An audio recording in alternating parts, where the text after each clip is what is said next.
ओम नमः शिवाय। श्रावण मास महत्तम अध्याय 9। हरे कृष्णा, राधे राधे। श्रावण मास महत्तम के अध्याय 8 में भगवान शिव ने ब्रह्मा पुत्र सनत कुमार को बुध तथा बृहस्पतिवार व्रत का वर्णन तथा व्रत कथा सुनाई। अब आज इस अध्याय में शुक्रवार को किए जाने वाले जीवंतिका व्रत की कथा सुनेंगे। शुरू करते हैं। देवादिदेव भगवान शिव ने सनत कुमार से कहा, हे सनत कुमार, इसके बाद अब मैं तुम्हें शुक्रवार व्रत की कथा कहूंगा, जिसे केवल सुनने मात्र से मनुष्य संपूर्ण आपदा से मुक्त हो जाते हैं। लोग इससे संबंधित एक प्राचीन इतिहास का वर्णन करते हैं। प्राचीन काल में पांडव वंश में उत्पन्न एक सुशील नामक राजा था। वह रूपवान, बलशाली एवं 64 कलाओं का ज्ञाता व धनुर्विद्या में निपुण था। उसे पुत्र प्राप्ति के अलावा अन्य किसी प्रकार का दुख नहीं था। उसने पुत्र प्राप्ति करने के लिए बहुत प्रयत्न किए, परंतु वह सफल न हो सका। उसकी पत्नी का नाम सुकेशी था। वह रूपवती, गुणवती थी। वह प्रजा को पुत्रवत प्यार करती थी, परंतु पुत्र के अभाव में वह भी अत्यंत दुखी रहती थी। वह रानी स्त्री स्वभाव के कारण हर महीने कपड़ों को अपने उदर पर बांधकर पेट की वृद्धि करती थी। वह अनजाने में ही अपने पेट पर कपड़ा बांधकर गर्भवती होने का भ्रम पालती रहती थी। उसी काल में उसने अपनी पुरोहितनी को देखा, जो वास्तव में गर्भवती थी। उसने राजा को बतलाया कि वह गर्भवती है। इसके बाद रानी को गर्भिणी जानकर राजा ने खुशी खुशी उसका पुष्पन और अन्नवलोभन संस्कार करवाया। रानी ने तब उस दाई को राजी कर लिया, जिसने पुरोहितनी का प्रसव करवाना था।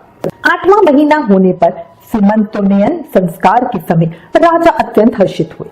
इसके बाद उस पुरोहित पत्नी का प्रसव काल सुनकर वह रानी भी उसी के समान सभी प्रसव संबंधी चेष्टाएं करने लगी।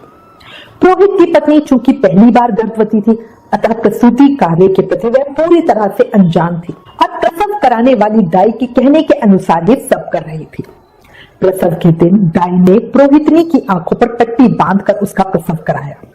पुरोहितनी इस कपट को नहीं जानती थी। उससे उत्पन्न हुए पुत्र को दाई ने नौकरानी की मदद से रानी के पास पहुंचा दिया। इन सब के बाद दाई ने पुरोहित की पत्नी की आंखों की पट्टी खोल दी। दाई अपने साथ मांस का एक पिंड लाई थी और उसने वह उसे दिखा दिया। फिर उसके सामने आश्चर्य तथा दुख प्रकट करने लगी और कहने लगी, ये कैसा अनिष्ट हो गया। और उसके बाद उसने कहा कि अपने पुरोहित पति से इसकी शांति जरूर करवा लेना। कहने लगी कि संतान नहीं हुई कोई बात नहीं, पर तुम जीवित हो ये तो अच्छी बात है। पुरोहितानी को प्रसव के विषय में चिंता थी। वो सोचती थी कि क्या दाई ने उसके साथ कपट किया है। वो बहुत संदिग्ध अवस्था में थी। उधर रानी ने राजा को बतलाया कि उसके पुत्र पैदा हुआ है। उस नाटक के बारे में किसी को पता ना चला। दाई का मुंह रानी ने धन देकर बंद कर दिया था।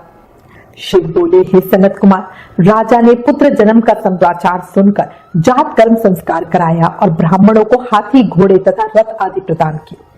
राजा ने कारागार में पड़े सभी कैदियों को प्रसन्नता पूर्वक मुक्त कर दिया। उसके बाद राजा ने सूतक के अंत में नाम, कर्म तथा अन्य सभी संस्कार किए।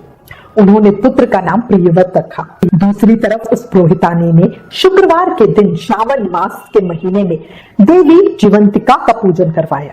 उसने दीवार पर देवी जीवंतिका की मूर्ति बनवाई, पुष्पों आदि से उनकी पूजा की और 5 दीपक जलाकर गेहूं के आटे का दीप बनाकर प्रज्वलित किया और गेहूं के आटे को देसी घी में पकाकर भोजन करती और भगवान शिव की प्रार्थना करती और कहती, हे महादेव, मेरा पुत्र जहां कहीं भी हो उसकी रक्षा करना, क्योंकि वह जानती थी कि दाई ने उसके साथ छल किया है। कथा के पश्चात वह प्रभु को नमन करती। बहुत सालों तक वह ऐसा ही करती रही। देवी जीवंतिका की कृपा से वह बालक दूज के चांद के समान धीरे धीरे बढ़ने लगा तथा पुरोहितानी की भक्ति और श्रद्धा से प्रभावित हो देवी जीवंतिका दिन रात उस बालक की रक्षा करती रही। इस प्रकार कुछ समय बीतने पर राजा की मृत्यु हो गई।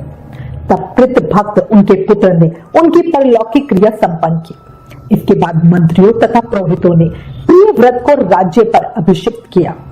तब कुछ वर्षों तक प्रजा का पालन करके तथा राज्य भोग कर वह पितरों के ऋण से मुक्ति के लिए गया जी जाने की तैयारी करने लगा। राज्य का भार वृद्ध मंत्रियों पर भक्ति पूर्वक सौंपकर और स्वयं राजा के होने का भाव त्याग कर उसने करपट्टिका वेश यानी गुप्त वेश धारण कर लिया और गया जी के लिए प्रस्थान किया। मार्ग में रात होने व थकावट के कारण उसने एक गृहस्थ के यहाँ शरण ली। उस दिन उस गृहस्थ के यहाँ पुत्र ने जन्म लिया था। इससे पहले भी उस गृहस्थ के 5 पुत्र पैदा हुए थे। उन सबका देवी षष्ठी ने वध कर दिया था। परंतु छठे पुत्र के उत्पत्ति काल में राजा उस गृहस्थ के घर में विश्राम कर रहा था। रात में राजा के सो जाने पर उस बच्चे को ले जाने के लिए षष्ठी देवी आई। जीवंतिका देवी ने उस षष्ठी देवी को यह कहकर रोका कि राजा को लांघकर मत जाओ। तब जीवंतिका के रोकने पर वह षष्ठी देवी जैसे आई थी वैसे ही चली गई। इधर गृहस्थ ने राजा को बालक का रक्षक मानकर उससे एक दिन और वहां ठहरने की प्रार्थना की। गृहस्थ के अनुरोध पर राजा वहां ठहर गया। तदनंतर वह राजा अपने पिता के पिंडदान के लिए गयाची चला गया। वहां पिंडदान करते समय विष्णु पद वेदी पर कुछ अद्भुत घटना हुई। उस पिंड को ग्रहण करने के लिए 2 हाथ निकल कर आए। तब महान विस्मय युक्त राजा संशय में पड़ गए और पुनः पिंडदान कराने वाले ब्राह्मण के कहने पर उन्होंने विष्णु पद पर पिंड रख दिया। इसके बाद उन्होंने किसी ज्ञानी तथा सत्यवादी ब्राह्मण से इस विषय में पूछा। तब उस ब्राह्मण ने उनसे कहा कि ये दोनों हाथ आपके पितर के थे, इसमें संदेह हो तो घर जाकर अपनी माता से पूछ लीजिए, वह बता देगी। तब राजा चिंतित तथा दुखी हुए और मन में अनेक बातें सोचने विचारने लगे। वे यात्रा करके पुनः वहां गए जहां वह बालक जीवित हुआ था। उस समय भी उस स्त्री को पुत्र उत्पन्न हुआ था। वह जो दूसरा पुत्र हुआ था उसे लेने रात में फिर वही षष्ठी देवी आई। तब जीवंतिका देवी के दोबारा रोके जाने पर उस षष्ठी देवी ने उनसे कहा, हे देवी जीवंतिका, तू क्यों इस गृहस्थ के पुत्रों को बचा रही है? तेरा क्या प्रयोजन है? इसकी माँ कौन सा व्रत करती है जो तू इसकी रक्षा कर रही है? राजा नींद का बहाना बनाकर वास्तविकता जानने के लिए जाग रहा था। अतः उन्होंने देवी जीवंतिका और षष्ठी देवी दोनों की बातचीत सुन ली। तब षष्ठी देवी का यह वचन सुनकर जीवंतिका देवी ने धीरे से मुस्कुराकर इसका सारा कारण बतलाया। जीवंतिका देवी ने कहा, हे षष्ठी देवी, श्रावण मास में हर शुक्रवार को इसकी माता मेरे पूजन में व्रत रहती है और व्रत के संपूर्ण नियमों का पालन करती है। वह सब मैं आपको बताती हूँ। इसकी माँ ने श्रावण मास में हर प्रकार की हरी वस्तु का त्याग कर शुक्रवार को नियमानुसार मेरा व्रत किया। इस राजा की माँ ने उस दिन ना ही हरा वस्त्र धारण किया, हरे रंग की चूड़ियां नहीं पहनी, चावल के धोवन के जल को उलांघा नहीं, ना ही हरी सब्जी खाई, हरी पत्तों के मंडप के नीचे भी नहीं बैठी। उसने उस दिन सब कुछ मेरी खुशी के लिए किया, इसलिए अब मैं भी उसकी खुशी के लिए उसकी बालक की रक्षा कर रही हूँ। यह सब सुनकर राजा प्रियव्रत अपने नगर को चल गए। उनके देश के सभी नागरिक स्वागत के लिए आए। तब राजा ने अपनी माता से पूछा, हे माता, क्या तुम जीवंतिका देवी का व्रत करती हो? इस पर उसने कहा, नहीं, मैं तो इस व्रत को जानती भी नहीं हूँ। उसके बाद राजा ने गया यात्रा का समुचित फल प्राप्त करने के लिए ब्राह्मणों तथा सुवासिनी स्त्रियों को भोजन कराने की इच्छा से उन्हें निमंत्रित किया और व्रत की परीक्षा लेने के लिए सुवासिनियों को वस्त्र, कंचुकी तथा कंकड़ भेजकर कहलाया कि आप सभी को भोजन के लिए राजभवन में आना है। तब पुरोहित की पत्नी ने दूत से कहा कि मैं हरे रंग की कोई भी वस्तु कभी ग्रहण नहीं करती। राजा के पास आकर दूत ने उसके द्वारा कही बात बताई। राजा को बता दी। तब राजा ने उसके लिए सभी रक्त वर्ण के शुभ परिधान भेजे।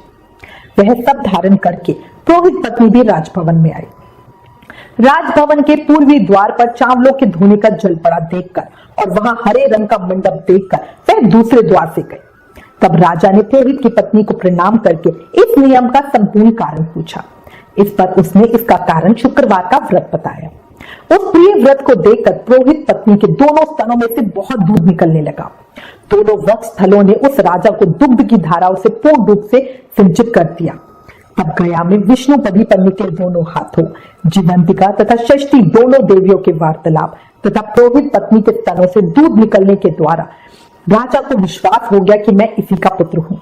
इसके बाद पालन पोषण करने वाली माता के पास जाकर विनम्रता पूर्वक उन्होंने कहा, हे माते, डरो मत, मेरे जन्म का वृतांत सत्य सत्य बता दो।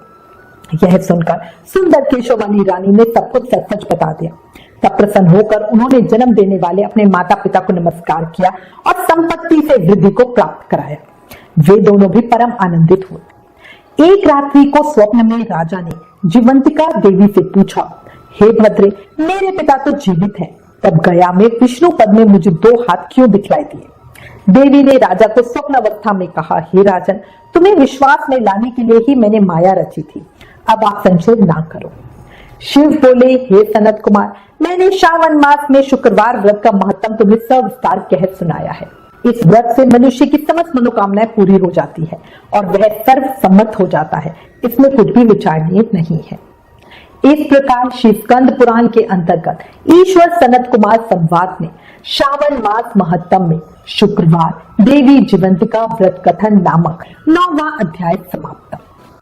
इस 9वें अध्याय के सुनने मात्र से मनुष्य के सभी मनोरथों की पूर्ति होती है। सावन का ये पवित्र माह भक्तों के मन की हर इच्छा पूरी करने वाला है। उन्हें सभी तरह के भौतिक सुख देने वाला परम दुर्लभ और महान सरल उपाय है। सभी प्रेम भाव से कथा सुने और जोर से जयकारा लगाए। हर हर महादेव, जय शिव शंभू।